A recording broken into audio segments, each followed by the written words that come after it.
A black teen helped an elderly white woman with groceries, reminding him of his late grandmother. The next day, when a black SUV pulled up to his house, his mother started crying when she heard what the man in the suit had to say. The alarm buzzed at 5:30 a.m. Marcus Johnson's hand shot out from under the worn blanket, smacking the clock silent.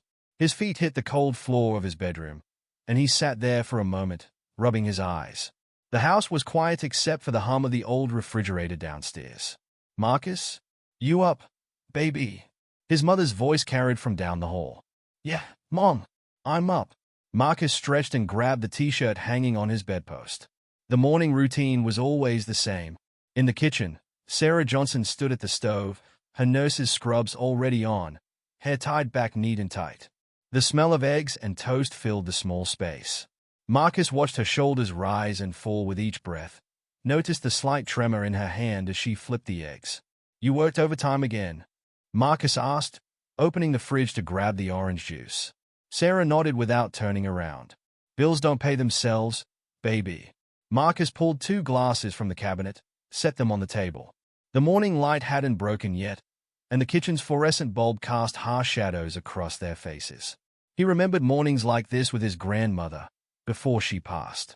She'd always said breakfast was sacred time. "Got that CALC test today?" Sarah asked, sliding eggs onto 2 plates. "Yeah, been studying all week." Marcus sat down, poured juice for both of them. "Mr. Peterson says I might have a shot at that AP class next semester." Sarah turned, a smile breaking through her exhaustion. "That's my boy." She set the plates down and touched his shoulder. "Your grandma would be so proud." The mention of his grandmother made Marcus's chest tighten. It had been 2 years, but some mornings it felt like yesterday. He could still hear her voice. "Kindness costs nothing, Marcus. Remember that." They ate in comfortable silence, the only sounds the scrape of forks and the tick of the wall clock. Through the window, the sky began to lighten, turning from black to deep blue. Sarah glanced at her watch. "Got to run, baby. Early shift." She stood, grabbed her bag from the counter. "Don't forget to lock up." "I got it, Mom." Marcus stood to hug her. She smelled like coconut lotion and hospital soap. "Be safe. Always, She paused at the door. "Oh, and Marcus? The electric bill came yesterday. It's higher than last month." Marcus nodded. "I'll keep the lights off more." After she left, Marcus cleaned up breakfast, packed his backpack, and headed out. The morning air was crisp, and his breath came out in small clouds. The neighborhood was waking up, Mr. Thompson watering his lawn, Mrs. Davis collecting her newspaper. The walk to school took 20 minutes. Marcus used the time to review CALC formulas in his head, but his mind kept drifting to his grandmother. She'd always waited up for him after school, always had a snack ready, always asked about his day like it was the most important story in the world. Jefferson High loomed ahead, its brick walls golden in the morning sun. Students clustered in groups on the front steps, their chatter echoing across the yard. Marcus headed straight for his locker. "Yo, Marcus," Tim Martinez called out, jogging to catch up. "You ready for Peterson's test?" "As ready as I'll ever be." Marcus spun his combination lock. "You study, man. You know me." Tim grinned. "Last-minute cramming is my style." The warning bell rang, and students began shuffling toward classrooms. Marcus gathered his books, but a hand on his shoulder stopped him. "Marcus? Got a minute?" Ms. Reynolds, the guidance counselor, stood there with her ever-present clipboard. "Ah, sure. But I got Peterson's CALC test first period. Won't take long." She gestured toward her office. "Just want to discuss your college applications." Marcus followed her down the quiet hallway. Her office smelled like coffee and old books. She settled behind her desk, shuffling papers. "So, Marcus, I've been looking at your transcript. Strong grades, good extracurriculars." She looked up. "But I notice you haven't started any applications yet." Marcus shifted in his chair. "Still researching schools?" "Marcus, Ms. Reynolds leaned forward. "With your grades, you could get into some good programs. But application fees add up, and scholarships. I know about the fees." Marcus cut her off, then caught himself. "Sorry, I'm figuring it out." Ms. Reynolds nodded slowly. "There are fee waivers available. And I think you should consider. Marcus's phone buzzed. A text from his mom. Electric company called. Need to talk when you get home. I should get to class, Marcus said, standing. That's ALC test. Of course. MS. Reynolds smiled, but her eyes were worried. Just don't wait too long, okay? Deadlines come up fast. The rest of the morning passed in a blur of equations and formulas. Marcus felt good about the test, but his mom's text nagged at him. By lunch, he'd calculated and recalculated their monthly budget in his head a dozen times. The final bell rang at 3:15. Marcus packed up slowly, thinking about the conversation ahead with his mom. Outside, the afternoon sun was warm on his face. He took the long way home, past the park where his grandmother used to take him. That's when he saw her, an elderly woman struggling with grocery bags at the entrance of Winchester Apartments, the nice building on Oak Street. She was small, white-haired, wearing a blue cardigan despite the warm afternoon. Something about the way she moved, careful and determined, reminded him so much of his grandmother that his chest ached. The doorman watched from his post, frowning slightly as Marcus approached. The old woman had set down her bags, fumbling with her keys.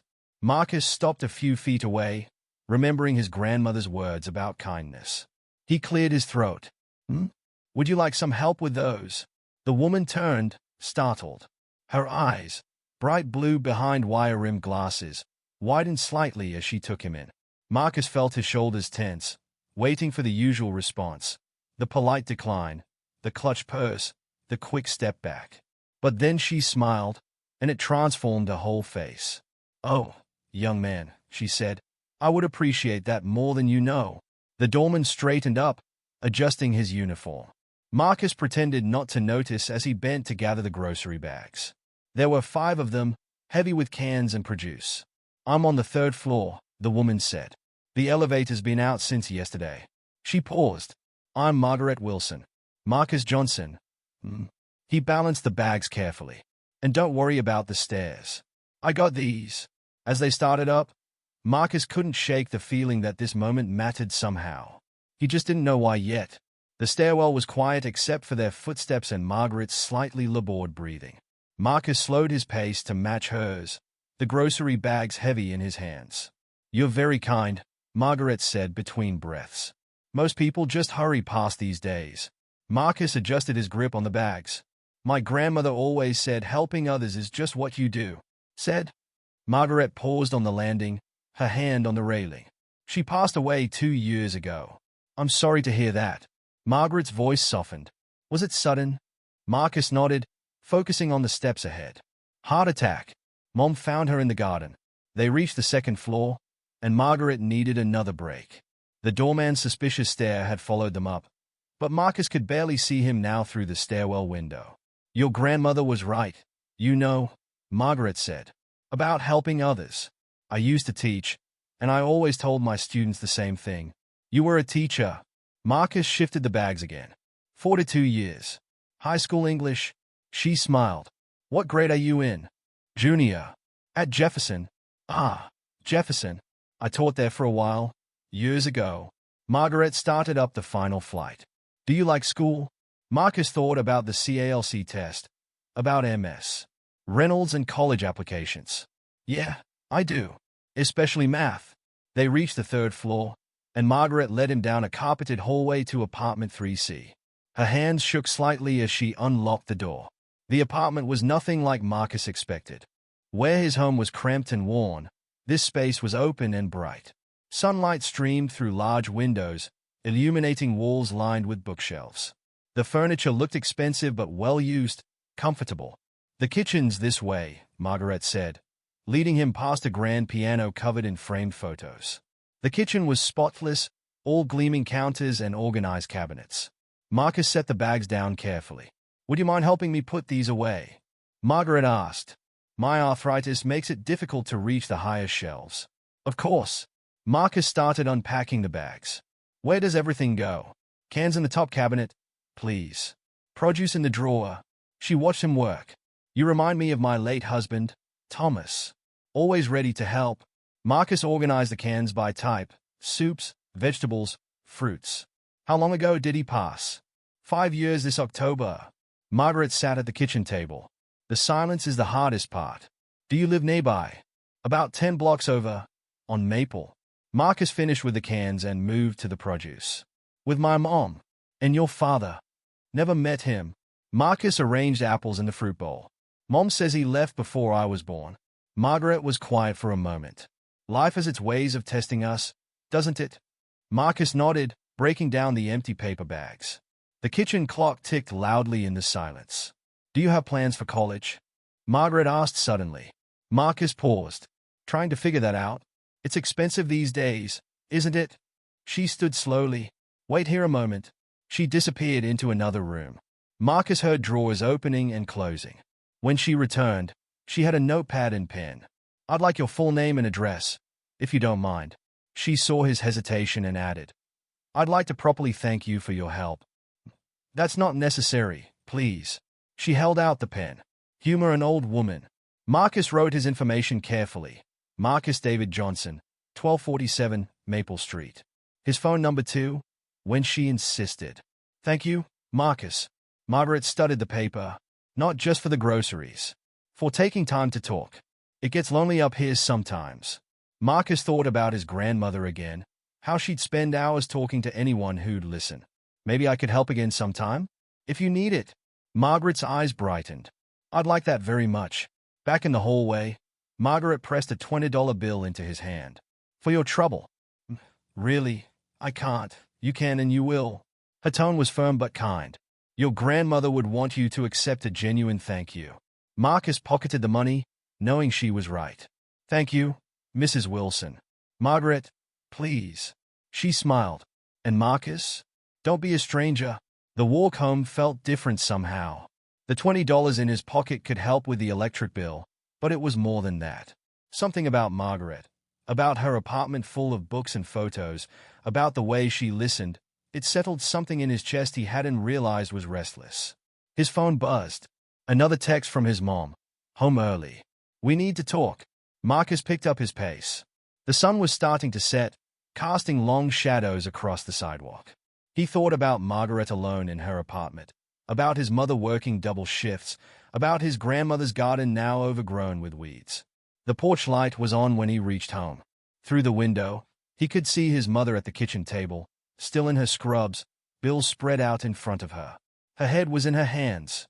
Marcus took a deep breath and reached for the door handle. The $20 felt heavy in his pocket, but it wasn't enough. It was never enough. He had no way of knowing that tomorrow morning, everything would change. No way of knowing that his simple act of kindness was already setting bigger things in motion. That somewhere across town, Margaret Wilson was picking up her phone, dialing her son's number, about to make a call that would alter the course of Marcus Johnson's life forever. For now, he just opened the door, ready to face whatever waited on the other side. Sarah Johnson looked up as Marcus entered the kitchen. The bills scattered across the table told a story he already knew too well. Hey, baby. She tried to smile, but her eyes were tired. How was school? Good. Aced that CALC test, I think. Marcus sat down, pulled out the $20 bill. Here, this might help. Sarah frowned. Where did you get that? Marcus told her about Margaret, about the groceries, about the apartment full of books. His mother listened, her expression shifting from concern to relief. You're sure she was just being kind? No strings attached. Mom! Marcus reached for her hand. She reminded me of Grandma. That's all. Sarah squeezed his hand, then gestured at the bills. Electric company called. We're 2 months behind. How much? $312. She rubbed her temples. They're threatening to shut it off next week. Marcus did the math in his head. Your overtime should cover most of it. Right. Overtime got cut. Budget issues at the hospital. Sarah gathered the bills into a neat pile. I'll figure something out. Always do. Across town, in apartment 3C, Margaret Wilson sat in her favorite armchair, phone in hand. The number she'd dialed rang 3 times before a deep voice answered. Mother, everything all right? Robert, dear. Yes, everything's fine. Margaret touched the notepad with Marcus's information. I had the most interesting encounter today. In his downtown office, Robert Wilson leaned back in his leather chair, loosening his tie. What kind of encounter? Margaret told him about Marcus, about his grandmother, about the careful way he'd organized her groceries. There's something special about this boy, Robert. The same thing I used to see in my students, the ones with real potential. Mother, he reminds me of you, actually. Before the money, before the foundation. Remember how hard we struggled after your father lost his job? Robert sighed. That was different, was it? Margaret's voice sharpened. This boy wants to go to college. I could see it in his eyes when we talked about school. But they are struggling, Robert. Just like we were. What exactly are you asking? Look into him. Please. Use your connections. Check his school records. Margaret paused. If is who I think he is, the foundation might. Mother, we can't help every struggling student you meet. I'm not asking about every student. I'm asking about this one. Margaret's voice softened. Do this for me, Robert. Please. Another sigh. Send me his information. Back on Maple Street, Marcus lay in bed, staring at the ceiling. The house was quiet now, but he could still hear his mother's voice from earlier. I'll figure something out. Always do. His phone lit up with a text from Tim. CALC test grades posted online. You get yours. Marcus checked the school portal, 98%. His highest score yet. He texted back a quick 98 and closed his eyes. In his mind, he saw Margaret's apartment again, the walls of books, the piano covered in photos. He thought about her 42 years of teaching, about all the students she must have helped, about how some people just seemed to radiate kindness, like his grandmother had. The next morning dawned gray and cool. Marcus woke before his alarm, helped his mom make breakfast, packed his lunch with the last of the bread. Normal morning, normal routine, until he stepped outside. The black SUV stood out like a shadow against the morning light. Tinted windows, gleaming paint, wheels that probably cost more than their monthly rent. It crawled down Maple Street, slow and deliberate. Marcus froze on the porch. Across the street, Mrs. Davis stopped watering her flowers to stare. Mr. Thompson paused in his driveway, keys in hand. The SUV pulled up in front of Marcus's house. The driver's door opened, and a man stepped out. Tall, gray at the temples, wearing a suit that screamed money. He adjusted his tie, checked something on his phone, then looked directly at Marcus. Inside, Sarah called out, Marcus? You forget something. Mom!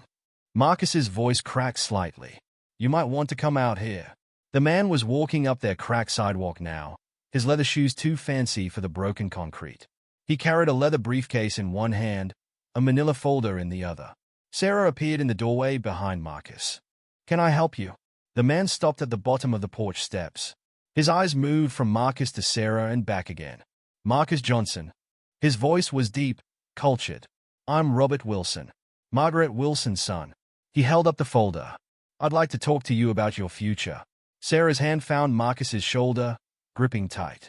The morning air felt electric, charged with possibility and fear. May I come in? Robert asked. Marcus looked at his mother. She nodded slowly, her nurse's instincts already assessing, evaluating. Yes, sir, Marcus said. Please come in. As they led Robert Wilson into their small living room, Marcus couldn't shake the feeling that his grandmother was watching. That somehow, she'd had a hand in this moment. That maybe, just maybe, kindness really did come back around. The door closed behind them with a soft click, and the morning held its breath, waiting to see what would happen next. The living room felt smaller with Robert Wilson in it. He sat in their worn armchair, his briefcase balanced on his knees, while Marcus and Sarah shared the couch. Through the thin walls, they could hear Mrs. Davis's TV next door. First, Robert said, opening the manila folder. I want to be clear about why I'm here. Sarah's back straightened. Is something wrong? Did Marcus? No. Robert held up a hand. Quite the opposite. My mother was quite impressed with your son yesterday. Marcus shifted on the couch. I just carried some groceries, sir. According to my mother, you did much more than that. Robert pulled out several papers. She said you reminded her of her teaching days. That sparked my interest. Your interest? Sarah's voice was careful, protective. Robert nodded. I'm the executive director of the Wilson Educational Foundation. We provide scholarships to promising students. He looked directly at Marcus. Students like you. The room went quiet. Even Mrs. Davis's TV seemed to fade away. I took the liberty of reviewing your academic record. Robert spread several papers on their coffee table. 3.8 GPA. Strong performance in mathematics and sciences. Consistent improvement each semester. Marcus stared at the papers, his transcript, his test scores, even comments from his teachers. How did you get these? Sarah asked. The foundation has relationships with most schools in the district. Robert straightened his tie. What interests me most are the teacher comments. Exceptional problem-solving skills. Natural leader. Shows remarkable persistence. Sarah's hand found Marcus's again. Her palm was sweaty. However, Robert continued, I also noted some concerning patterns. Multiple absences due to family obligations. No college application preparations. Limited extracurricular activities. We do what we can, Sarah said, her voice tight. Robert's expression softened slightly. Mrs. Johnson, I understand. Better than you might think. He pulled out another document. I also took the liberty of running some financial projections. The numbers on the page made Marcus's head spin. College tuition, room and board, books, supplies. Even with federal aid and standard scholarships, Robert said, the financial burden would be significant. Sarah stood abruptly. We should get you to school, Marcus. Please. Robert's voice stopped her. Hear me out. Marcus tugged his mother's hand. Mom, let's listen. She sat back down slowly, her scrubs rustling. The Wilson Foundation typically focuses on seniors, Robert said. But occasionally, we identify juniors with exceptional potential. We provide full scholarships, mentoring, summer programs. What's the catch? Sarah interrupted. Robert blinked. Excuse me? The catch. Nothing's free in this world. Mom, Marcus started. No, she's right to ask. Robert set down his papers. The foundation expects excellence. Maintain your GPA. Participate in our programs. Represent the foundation well. He paused. And continue visiting my mother. Marcus looked up sharply. Mrs. Wilson. She lives alone. Has since my father passed. Robert's voice softened. Yesterday was the first time in months I've heard her sound energized. Sarah leaned forward. So this is about your mother. This is about potential. Robert met her gaze. My mother recognized it. She spent 42 years identifying students who could succeed if given the chance. He turned to Marcus. She sees that in you. Outside, the school bus rumbled past. Marcus thought about MS. Reynolds' office, about college applications, about his grandmother's voice. Kindness costs nothing. The foundation would cover everything, he asked. Tuition, books, housing. Robert opened his briefcase. And a monthly stipend for additional expenses. Sarah made a small sound, somewhere between a gasp and a sob.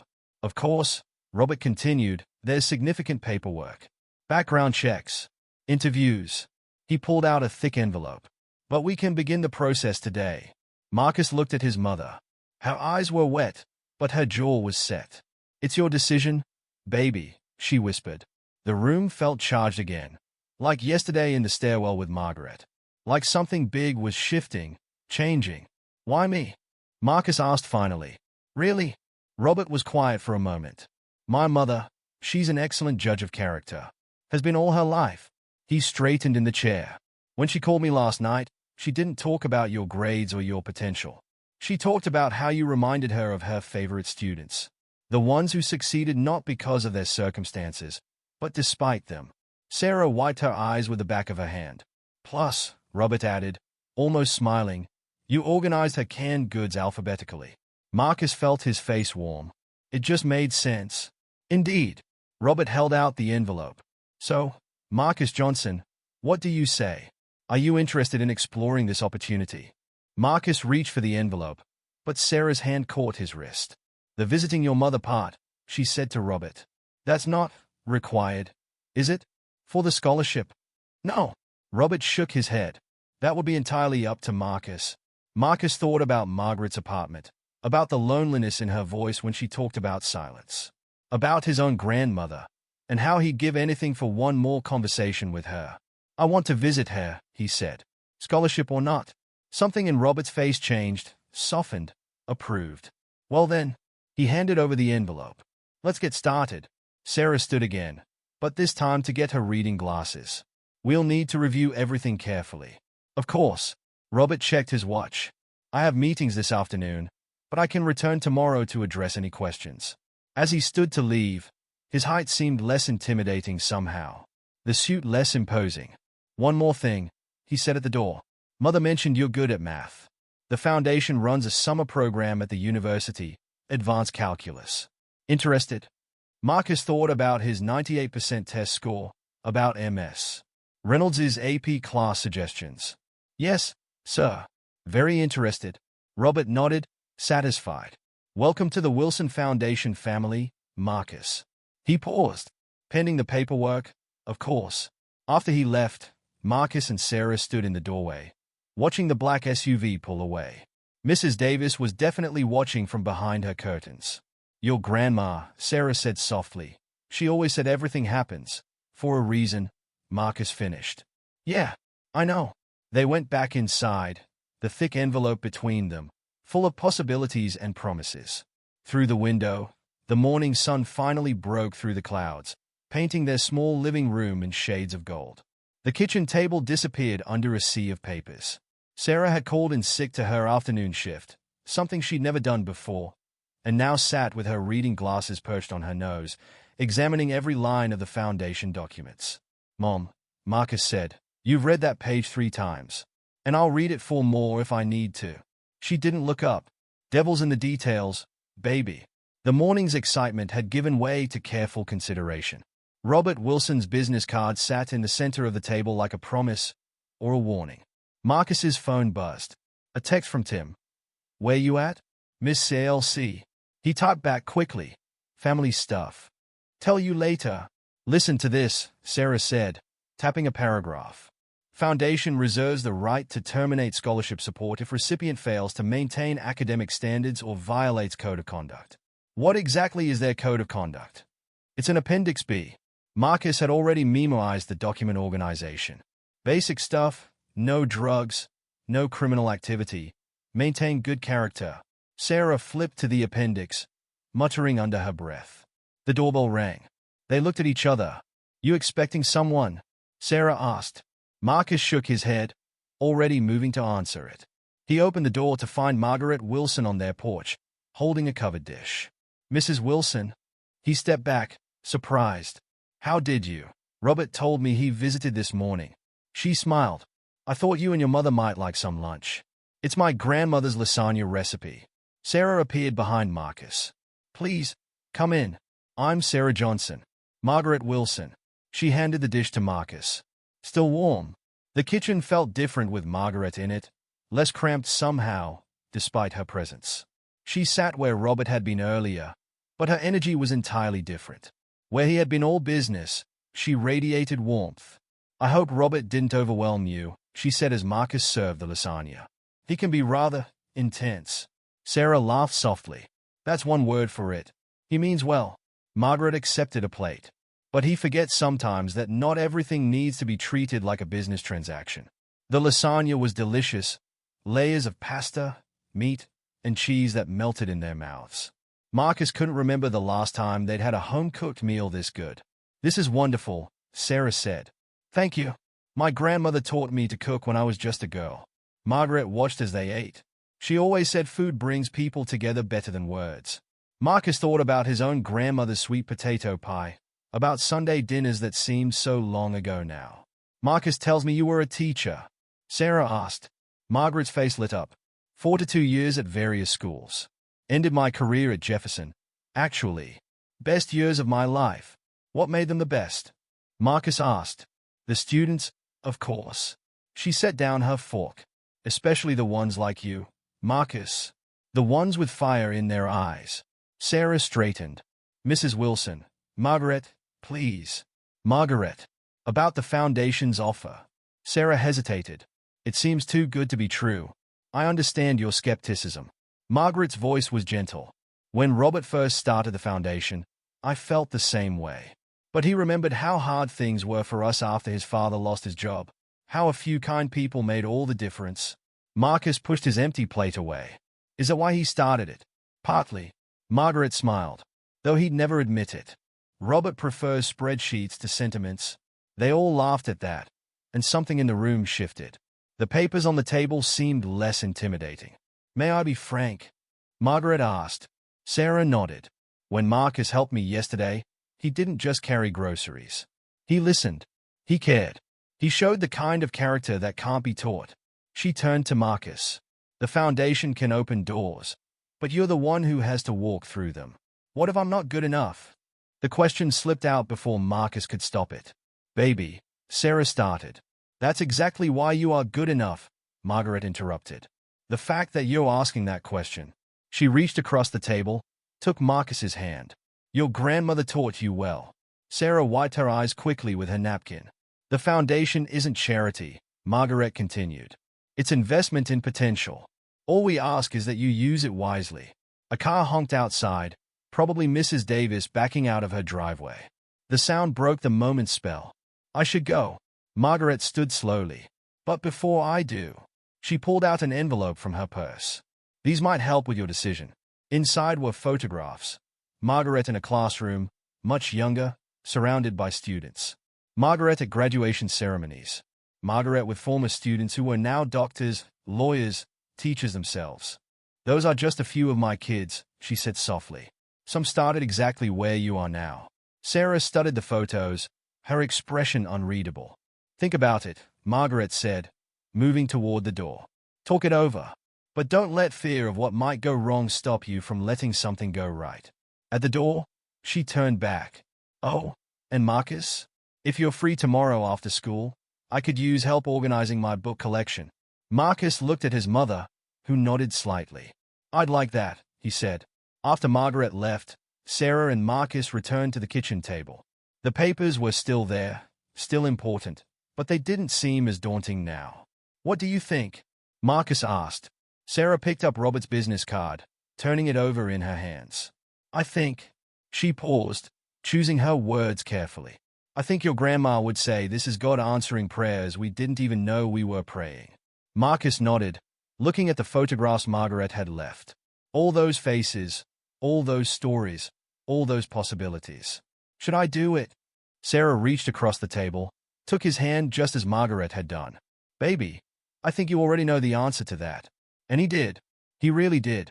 The next afternoon, Marcus stood outside apartment 3C, his backpack heavy with the foundation paperwork. The doorman, Jenkins, according to his nameplate, had merely nodded this time, no suspicion in his eyes. Margaret opened the door before he could knock. "Right on time. Come in, come in." The apartment looked different in afternoon light, warmer somehow, more lived in. Books were stacked on every surface, as if they'd been waiting for him. "Robert mentioned you were bringing the papers," Margaret said, leading him to the living room. "Would you like to review them first? Or shall we tackle these books?" "The papers, if that's okay." Marcus pulled out the envelope. "Mom and I have some questions." "Of course." Margaret settled into her armchair. "What's on your mind?" Marcus sat on the couch, spreading the documents on the coffee table. "The monthly stipend. What's it for, exactly?" "Ah." Margaret smiled. "Living expenses, primarily. Books, supplies, transportation." She leaned forward. "Your mother won't have to work double shifts anymore." Marcus looked up sharply. "How did you? I recognize exhaustion when I see it, dear. I saw it in many parents' eyes over the years." Marcus nodded slowly. "And the summer program Mr. Wilson mentioned. Advanced mathematics at the university. 6 weeks, room and board included." She paused. "Scared?" "A little," Marcus admitted. "Good. Fear means you're taking this seriously." A knock at the door interrupted them. Margaret rose to answer it, returning with Robert. "I hope I'm not interrupting," he said, loosening his tie. "Finish my meetings early." Marcus started to stand, but Robert waved him back down. "Please, stay seated. Mother mentioned you had questions." For the next hour, they went through the paperwork line by line. Robert explained everything in detail, the academic requirements, the support services, the mentoring program. His businesslike demeanor softened gradually, especially when Margaret interjected with stories about former students. "There's one more thing," Robert said finally. "The foundation typically announces new scholars at our annual dinner next month." Marcus shifted uncomfortably. "Like a ceremony? More like a celebration." Robert smiled slightly. "Black tie? Unfortunately. We'll provide the suit. Margaret touched Marcus's arm. Your mother would be proud to see you on that stage. Speaking of stages, Robert added, we'll need a brief speech. Marcus felt his throat tighten. A speech? Just a few minutes. Your story? Your goals? Robert checked his phone. Our PR team can help. No. Margaret's voice was firm. Marcus will write it himself. Won't you, dear? Marcus nodded, grateful for her intervention. Well then, Robert stood. I'll leave you to the books. Marcus, have those papers signed by Friday. Yes, sir. After Robert left, Margaret led Marcus to her library, a spare bedroom converted into a book lover's paradise. Floor-to-ceiling shelves lined every wall, with a rolling ladder to reach the highest ones. I've been meaning to organize these for years, she said. But my system might seem strange to others. Marcus studied the shelves. How do you want them arranged? By feeling. She smiled at his confusion. Books that make you think with books that make you think. Books that make you cry with ones that heal your heart. Books that challenge you with books that show you the way through. For the next few hours, Marcus climbed the ladder, moved books, listened to Margaret's stories about each one. She had a memory connected to every volume, a student it had helped, a lesson it had taught. This one, she said, holding up a worn copy of Their Eyes Were Watching God, saved a student's life once. She came to me, ready to give up, found herself in these pages. Marcus took the book carefully. Did she make it? She's a professor now. Still calls me every Christmas. They worked until sunset, the books gradually finding their proper places according to Margaret's heart logic. Marcus's phone buzzed occasionally, text from Tim asking about his absence, from his mother checking in. I should head home, he said finally. Mom's making dinner.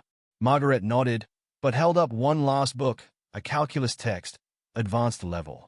For your summer program. Get a head start. Mrs. Wilson. Margaret. Margaret. I can't take your book. She pressed it into his hands. Books are meant to be shared. Like kindness. She smiled. Besides, you can return it when you've mastered the contents. At home, Sarah was waiting with homework questions and dinner, simple sandwiches, but made with love. Marcus told her about the annual dinner, about the speech he'd have to write. A speech? Sarah's eyes widened. Baby, that's big. Yeah. Marcus pulled out the calculus book. But I think I can do it. Later that night, in his room, Marcus opened the book Margaret had given him. A note fell out, written in her elegant teacher's hand. Dear Marcus, your grandmother taught you that kindness costs nothing. Let me add to that lesson. Kindness, given freely, often returns with interest. You helped an old woman with her groceries. Now let us help you build your future. With faith in your potential, Marcus read the note 3 times, then tucked it carefully into his desk drawer. Outside his window, the moon painted silver shadows on the sidewalk where just days ago, he'd seen an elderly woman struggling with grocery bags. His phone buzzed one last time, a text from his mother. Proud of you, baby. Always have been. Marcus smiled, picked up the calculus book, and began to read. Tomorrow, he would sign the papers. Tomorrow, he would officially become a Wilson Foundation scholar. Tomorrow, his future would start taking a new shape. But tonight, in the quiet of his room, he simply let himself feel grateful for grocery bags that needed carrying, for teachers who never stopped teaching, and for the endless ways that kindness found its way home. The Wilson Foundation office occupied the top floor of a downtown building. Sitting in the sleek conference room, Marcus felt small in his new suit, a gift from Robert, delivered yesterday by a personal tailor. Just sign here, here, and here, Robert said, pointing to marked lines. Then it's official. Sarah sat beside Marcus, her nurse's scrubs replaced by her Sunday best. Her hand found his under the table as he picked up the pen. The scholarship papers looked different here than they had on their kitchen table. More real. More final. Marcus's signature flowed across each line, steady and sure. Congratulations, Mr. Johnson. Robert extended his hand. Welcome to the Foundation. Outside the conference room, Marcus heard a familiar voice. Margaret appeared in the doorway, beaming. I hope you don't mind, Robert said. Mother insisted on being here for this. Margaret hugged Marcus, then Sarah. This calls for celebration. Lunch? My treat. Over sandwiches at a nearby cafe, Robert outlined the next steps. Summer program starts in 3 weeks. We'll get you moved into the dorms. Set up your meal plan. Dorms? Sarah's fork paused halfway to her mouth. Just for the summer session, Margaret assured her. Think of it as practice for college. Marcus watched his mother's face carefully. She nodded, but he saw the slight tremble in her chin. Now, about your first college prep course, Robert continued. Professor Chen is expecting you Monday morning. 9 a.m. sharp. This Monday. Marcus straightened. No time like the present. Robert smiled slightly. Unless you're not ready. Marcus thought about the calculus book he'd been studying, about Margaret's note. I'm ready. The weekend passed in a blur of preparation. Sarah helped him pack a small duffel bag for the dorm, adding extra socks just in case. The foundation had provided everything else, new laptops, textbooks, even a scientific calculator that made his old one look like a toy. Monday morning dawned bright and clear. Marcus stood outside Professor Chen's classroom, heart pounding. Other students filed past, all older, all seeming to know exactly where they were going. Mr. Johnson, a sharp voice made him turn. Professor Chen was shorter than he expected, with kind eyes behind severe glasses. Right on time. Come in. The classroom was small, intimate. Only 10 other students, all looking as nervous as he felt. Welcome to Advanced Calculus Preparation, Professor Chen announced. You're here because someone believes in your potential. Now it's time to prove them right. The next 3 hours flew by. Marcus's hand cramped from taking notes, but his mind felt electric, alive. This was math like he'd never seen before, challenging, beautiful, full of possibilities. After class, his phone buzzed with texts. Mom, how was it? Baby. Margaret, stopped by after class? Made cookies. Tim, yo, where you at? Summer school? He answered his mom first, then Margaret. Tim would have to wait. Margaret's apartment smelled like chocolate chips and coffee. She listened as he described the class, smiling at his enthusiasm. Robert mentioned you were the youngest student, she said, pushing the cookie plate closer. Yeah. Marcus took a cookie. Everyone else is already in college. And? He grinned. I understood everything Professor Chen covered. Margaret's eyes crinkled. Of course you did. They spent the afternoon organizing more books. But this time Marcus asked questions about each one Margaret handled. She had stories for them all, teaching moments, student breakthroughs, lessons learned. Did you ever regret it? He asked during a break. Teaching instead of, I don't know, something that paid more. Margaret sat in her armchair, considering. Money's important, Marcus. It pays bills, buys groceries, opens doors. She gestured around her apartment. But this? These books, these memories, the lives I touched. You can't put a price on that. Marcus thought about Professor Chen's class, about the way mathematics had come alive in that room. I think, he started slowly, I think I might want to teach. Someday. Margaret's smile could have lit up the whole city. That evening, moving into his dorm room, Marcus felt the weight of change. His mother helped make the narrow bed, arrange his clothes in the small dresser. It's just for the summer, he reminded her, seeing tears in her eyes. I know, baby. She straightened his new textbooks on the desk. Just practicing for the real thing. When she left, the room felt huge and tiny all at once. Marcus sat on the bed, pulled out his phone to text Margaret, all moved in. Thank you. For everything. Her reply came quickly. Thank you. For carrying those grocery bags. For sharing your time. For letting us help. He slept surprisingly well that first night, lulled by the distant sounds of the city and the knowledge that he was exactly where he needed to be. The next morning, in Professor Chen's class, Marcus raised his hand to answer a particularly complex question. The professor's approving nod felt like a key unlocking something inside him. During lunch break, he called his mom. You okay, baby? She answered immediately. Yeah. He watched other students crossing the sunny campus. More than okay. Good. He could hear her smile. Oh, Mrs. Wilson called. Says she needs help organizing her living room next weekend. Marcus laughed. Tell her I'll be there. You know, Sarah said softly. Your grandma would be so proud. I know, Mom. He looked up at the blue summer sky. I know. That afternoon, Professor Chen held him back after class. Mr. Johnson, your work today was exceptional. Thank you. She studied him over her glasses. The foundation made a good choice. Walking back to his dorm, Marcus felt tall in his new shoes, confident in his new life. He passed a grocery store and thought about that moment, just weeks ago, when he'd seen an elderly woman struggling with bags. His phone buzzed, a group text from Robert to all the summer scholars. Annual dinner next month. Speech preparation starts Monday. Ready to share your stories? Marcus touched the phone in his pocket, thinking about the note from Margaret, safely stored in his desk drawer at home. About kindness returning with interest. Yes, he was ready to share his story. Ready to prove Margaret right, to make his mother proud, to honor his grandmother's memory. Ready for whatever came next. Focus on what brought you here, Margaret said, adjusting her reading glasses. They sat in her living room, surrounded by books as usual. But today they weren't organizing. They were writing. Marcus stared at his laptop screen, at the blinking cursor where his speech should be. It feels weird, talking about myself like this. Then don't talk about yourself. Margaret leaned forward. Talk about the moment. The grocery bags. The choice to help. The summer program was ending in 2 weeks, and the Foundation's annual dinner loomed ahead. Marcus had excelled in Professor Chen's class, earning top marks, but this speech, this was different. What if I mess up? He asked. Then you'll mess up in front of 300 people who want you to succeed. Margaret smiled. Including me. His phone buzzed, a text from his mother. Dinner at 6. Bringing someone special. Mom's being mysterious, he told Margaret, showing her the text. Oh! Margaret's eyes twinkled. That would be Professor Chen. What?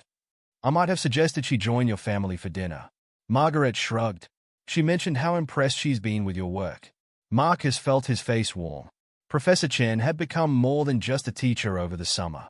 She'd stayed late to help him with complex problems, recommended books beyond the curriculum, shared stories about her own journey from a small town to a prestigious university.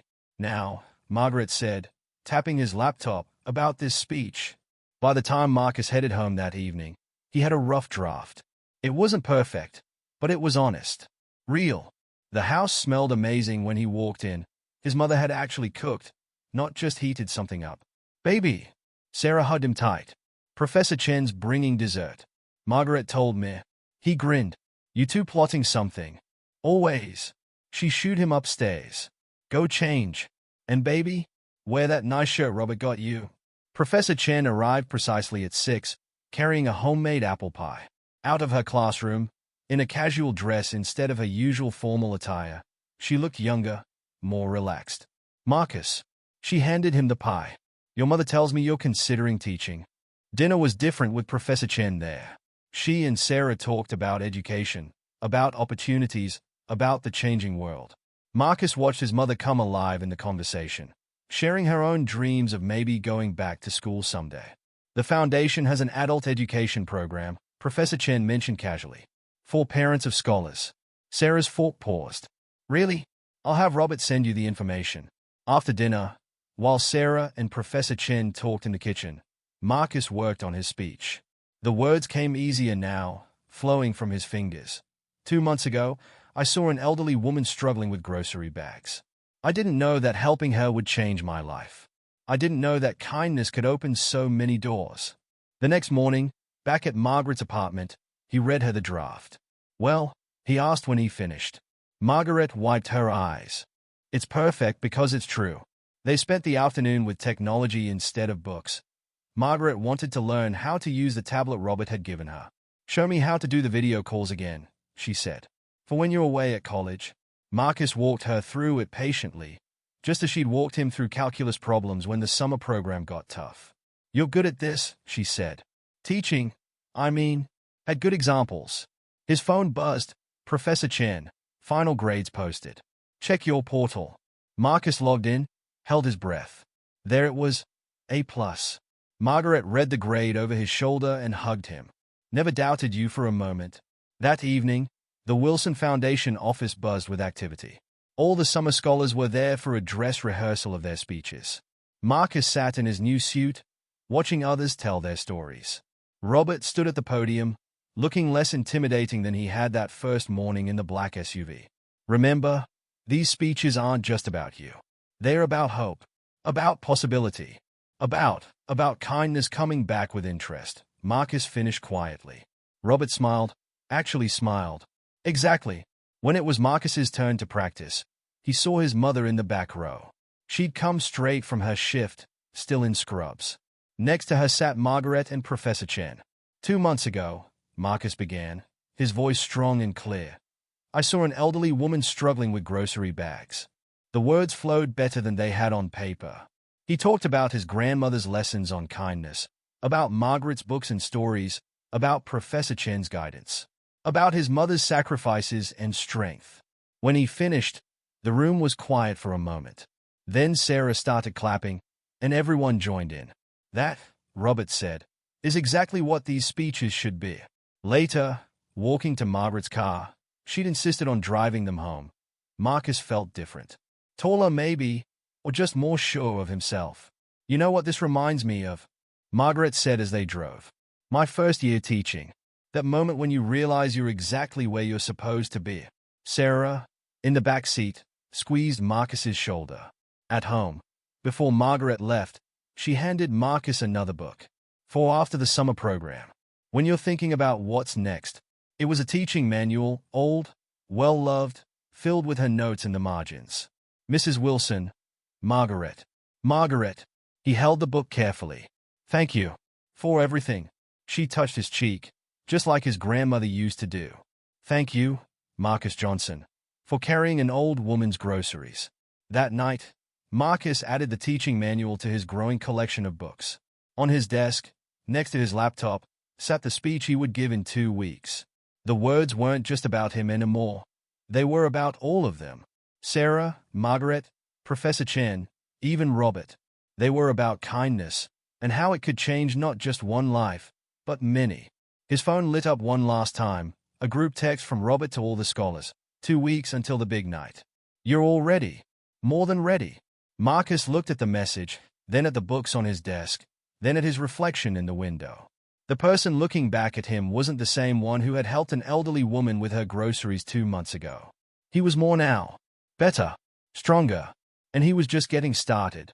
The grand ballroom of the City Plaza Hotel glittered with chandeliers and possibility. Marcus stood backstage, adjusting his bow tie for the 100th time. Around him, other scholars fidgeted in their formal wear, all waiting for the Wilson Foundation's annual dinner to begin. Nervous. Robert appeared beside him, impeccable in his tuxedo. A little. Marcus watched through the curtain as guests filled the tables. Mom he yet? Front table, with Mother and Professor Chen. Robert checked his phone. And a few surprises. Before Marcus could ask what that meant, the lights dimmed. Showtime. Robert took the stage first, his voice filling the massive room. Welcome to the Wilson Foundation's 20th Annual Scholars Dinner. Tonight, we celebrate not just achievement, but possibility. Marcus found his mother in the crowd. She wore a new dress, a gift from Margaret, and sat between his mentor and Professor Chen. But there were other familiar faces too. Tim from school, Mr. Jenkins the doorman, even Mrs. Davis from next door.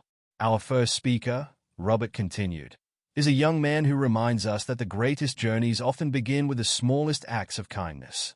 Please welcome Marcus Johnson. The applause felt like a wave. Marcus stepped onto the stage, the lights warm on his face. 300 people watched, waited. He took a deep breath and began. 2 months ago, I saw an elderly woman struggling with grocery bags.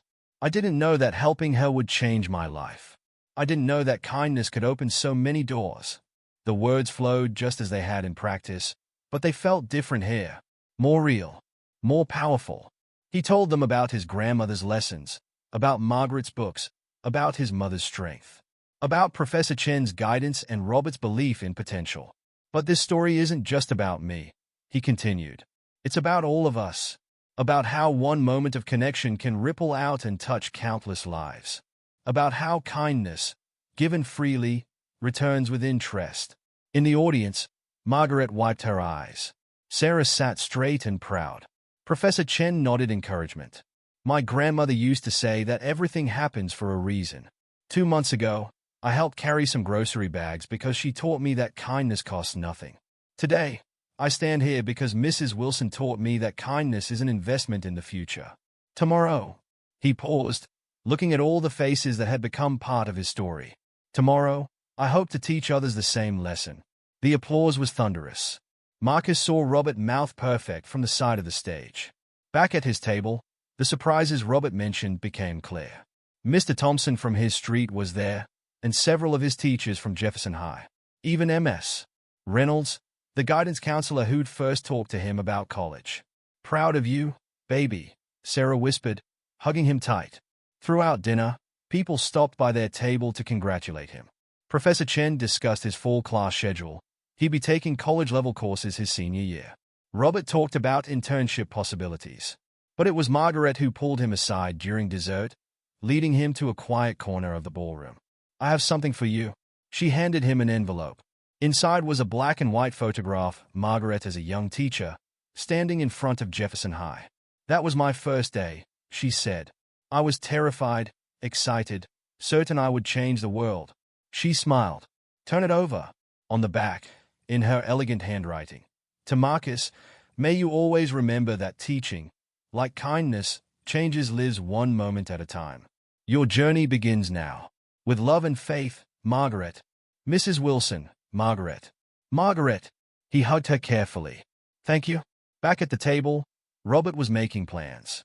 "The Foundation's educational program starts next month, Sarah. Professor Chen will be teaching one of the courses." Sarah's eyes shone. "Really? Really?" Professor Chen smiled. "We take care of our families." As the evening wound down, Marcus found himself back on stage, this time with all the other scholars for a group photo. Looking out at the crowd, he saw his past and future mingled together. His mother's sacrifices, Margaret's wisdom, Professor Chen's guidance, Robert's opportunity. But mostly, he saw his grandmother's lesson proven true. Kindness, given freely, changed everything. Later that night, long after the speeches and celebrations, Marcus stood in his bedroom. The photograph Margaret had given him sat on his desk next to his grandmother's picture. Two teachers, two generations, two threads in the tapestry of his life. His phone buzzed with messages. "Tim. Dude, your speech was epic." "Mrs. Davis. Whole neighborhood's talking about our scholar." "Professor Chen. See you Monday. Ready for more challenges." "Robert. Well done." Mother hasn't stopped smiling. "Margaret. Dinner tomorrow? Bringing books." "Mom. Love you, baby. Always have. Always will." Marcus smiled, remembering that moment on the sidewalk 2 months ago. An elderly woman struggling with grocery bags. A simple choice to help. A door opening to possibility. He picked up Margaret's teaching manual, reading her notes in the margins. Soon, he'd be making his own notes, teaching his own students, passing on the lessons he'd learned. But for now, he had homework to finish, books to read, and tomorrow, dinner with Margaret. The future stretched out before him, bright with promise and possibility. His grandmother had been right. Everything did happen for a reason. And sometimes, the reason was as simple as choosing to be kind. Outside his window, the moon painted silver shadows on the sidewalk. The same sidewalk where his journey had begun. Somewhere out there, another story was starting. Another act of kindness was changing another life. But that was tomorrow's tale. Tonight, Marcus Johnson, son, student, scholar, future teacher, simply stood in his room, surrounded by books and possibilities, grateful for grocery bags that had been too heavy for one person to carry alone.